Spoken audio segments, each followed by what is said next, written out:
అబ్బా బిర్యానీ మంచిగా ఉందా, ఫ్లేవర్ మంచి వాసన వస్తుంది.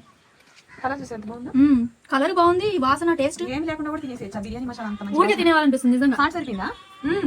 బాగుందా అసలు ఈ ఫిష్ అంటూ ఉన్న గ్రేవీతోనే తినేసేయచ్చు, ఊరికే తినేయచ్చు. బాగుందో ఏదో మేము చేసామని చెప్పట్లేదండి, మీరు కూడా ఇది తిని ఆస్వాదిస్తారని ఒక ఉద్దేశంతో నేను దేవుడి మీద ఒట్టేసి చెప్తున్నా. మేము చేసామని కాదు, ఎవరు చేశారు అసలు, ఎవరు ప్రొడక్ట్స్ అని కాదు. ఒరిజినల్ గా మా ప్రొడక్ట్స్ మా మమ్మీ చేసింది చేత్తో, అన్ని మంచిగా చేసింది, పర్ఫెక్ట్ గా ఉంది. మీ అందరూ పంపించాలి, మీరు అందరూ కొనుక్కోవాలి, అది బాగుందని నన్ను మెచ్చుకోవాలని. నేను కనీసం ఫస్ట్ ట్రైల్ హాఫ్ కిలో అయినా ట్రై చేయండి. రెండోసారి మీరే అడిక్ట్ అయిపోతారు.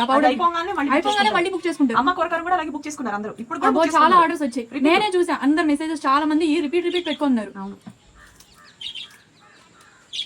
ఆట పౌడర్ అయితే చెప్పాల్సి ఒక డ్రమ్ అయిపోయింది. 1 డే లో 24 hours లో ఒక పెద్ద డ్రమ్ అయిపోయింది. 20 kg మళ్ళీ పెట్టాం. మళ్ళీ మా మమ్మీ ఎండబెట్టించి మళ్ళీ మనకు పంపించి చాలా ప్రాసెస్ ఇదంతా చేసేసాను. ఈ రోజు చేసేసి డ్రమ్ నింపేసింది, పోస్ట్ కూడా పెట్టింది ఇన్స్టాగ్రామ్ లో. అక్కడ చూడండి, పసుపు హోమ్ మేడ్ పసుపు కావాలంటే 50 kg రండి, దూరం నుంచి చూడటం అలా ఉంది కానీ ఆ 50 kg బస్తా ఎండబెట్టాను 2 రోజులు. ఈ రోజు ఎండిది, రేపు ఎండిన తర్వాత మీకు పసుపు ప్యూర్ పసుపు అనేది రెడీ చేసి ముందుకు తీసుకొస్తాను. నచ్చిన వాళ్ళు అది కూడా కేజీ, హాఫ్ కేజీ ఆర్డర్ పెట్టుకోండి. హోమ్ మేడ్ పసుపు అండి, ఎటువంటి కలర్స్ కానీ ఎటువంటి ఇది కానీ ఏం మనకు తెలియదండి. మంచి క్వాలిటీగా తీసుకొచ్చాను నేను పసుపు కొమ్ములు కూడా. సొంటి మిరియాల టీ పౌడర్ ఉంది, పొద్దున్నే మార్నింగ్ వేసుకోవడానికి. మసాలా టీ అంటారు కదా అది. ఫిష్ గురించి ఎలా ఉంది చెప్పు సిరి. ఫిష్ ముక్క ఎరకుండా ఫిట్ గా టేస్టీగా ఉంది. ఫస్ట్ పలచటి పోరా దాని కామన్ గ్రేవీ అంటుకోని ఎంత టేస్టీగా ఉందో. నీసు వాసనే లేదు ఫ్రెండ్స్, కమ్మటి వాసన.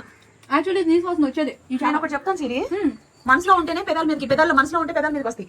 ఏదైనా మనస్ఫూర్తి చెప్పడం వేరును, బాగలేకపోతే చెప్పడం వేరు. అసలు ఫేస్ ఎక్స్ప్రెషన్ లోనే తెలిసిపోతే నేను నిజంగా ఇలా హ్యాపీగా తినలేను. అది అన్నం తింటాం, అది ఫిష్ కర్రీలో నీసు వాసన వస్తే ఒక సెకండ్ మనం మేనేజ్ చేయలేము. అసలు ఫస్ట్ పెచ్చ కోపం వచ్చింది ఫస్ట్. చాలా అంటే చాలా బాగుంది. ఆ మసాలా పౌడర్ వేసిన తర్వాత వచ్చిన అద్భుతమైన ఫ్లేవర్ ఒకటి ఉంది చూసారు, అది నీసు వాసన అలా చంపేసింది. అది ఫిష్ పుల్స్ మసాలా వేసావు కదా? అవును, ఫిష్ పుల్స్ మసాలా. మటన్ బిర్యానీ అది, mutton chicken veg non veg masala biryani. అది మసాలా బిర్యానీ వేసి ఫిష్ చేసింది, ఫ్రై చేసి నార్మల్ పులుసు మసాలాకి పులుసు వేసేసి కరివేపాకు కారం ఫిష్ ఫ్రై చేసాను. కరివేపాకు వేసి ఫ్రై చేసింది, కరివేపాకు కారం.